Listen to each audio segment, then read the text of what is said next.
Hello, in this video we are going to be talking about the 4 key reasons that we know that Hogwarts Legacy is going to be a good game.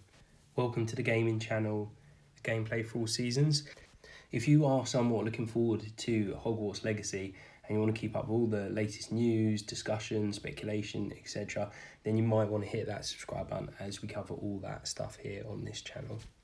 So first off then, why did I feel the need to make this video?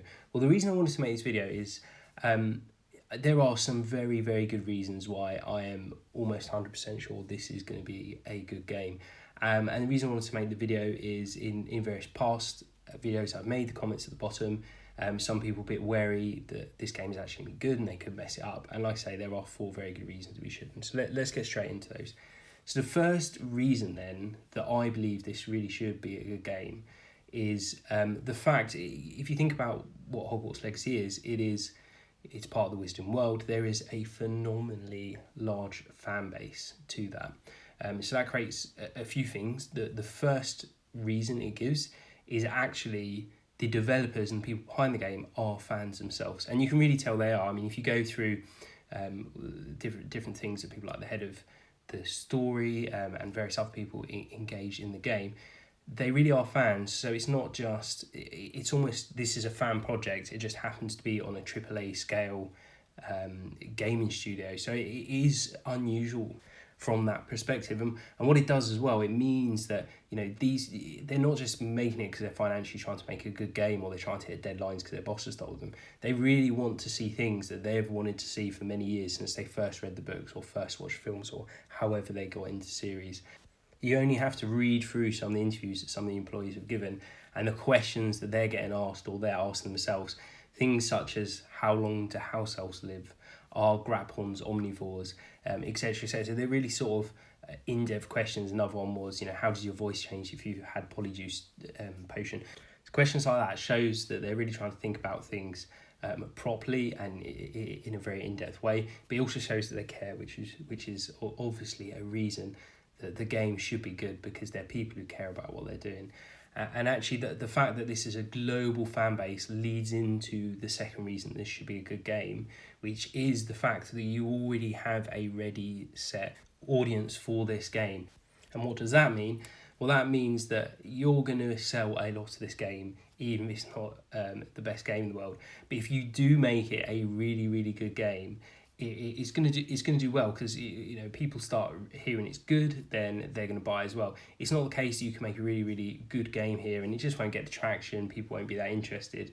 You're extra motivated because if you put extra time, extra resource, extra money into this and you make it good and have all those extra features, then you will get all that back. So it's a little bit more unique than most games out there in the fact that you have this absolutely enormous fan base. It's already been said in lots of places that there's going to be lots of fans out there who aren't even really people who play games, but they're still likely to play this game because they want to experience going to Hogwarts. So the third reason then is to look at the most similar precedents to this game, so the ones that went before it.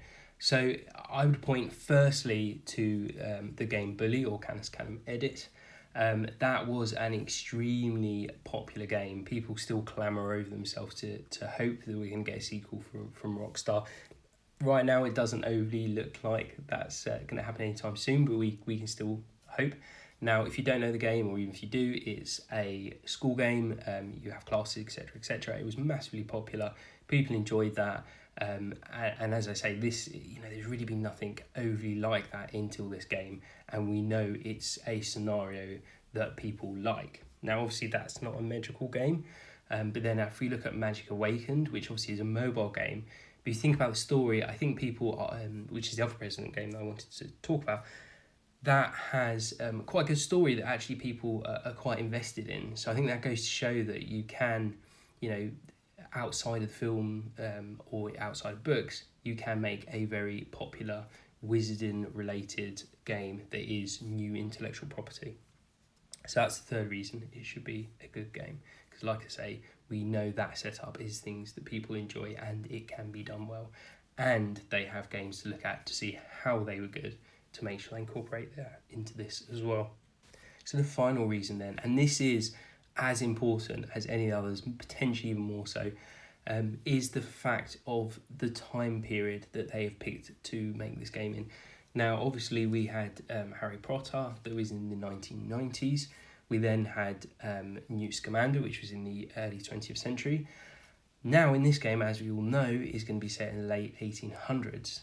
Now, the excellent thing about that is we don't know that much about that period. We know certain things, that happen. And what that really does do is give the developers a lot of creative freedom around what they want to do. And it's not just about they've got creative freedom to do whatever they want to do, but they have a whole back catalogue of lore and canon that they can rely on. So they can look at that, they can take that, they can twist it to their own thing, they can have their own characters, they can do their own things, knowing that there's quite a big time gap between what they do and then when Newt Scamander comes along or Harry Potter. So you can have those things, they could be quite significant events, but you wouldn't necessarily have heard about them later. If you made it this far through the video, I would strongly suggest hitting that subscribe button, and I'll see you in the next video.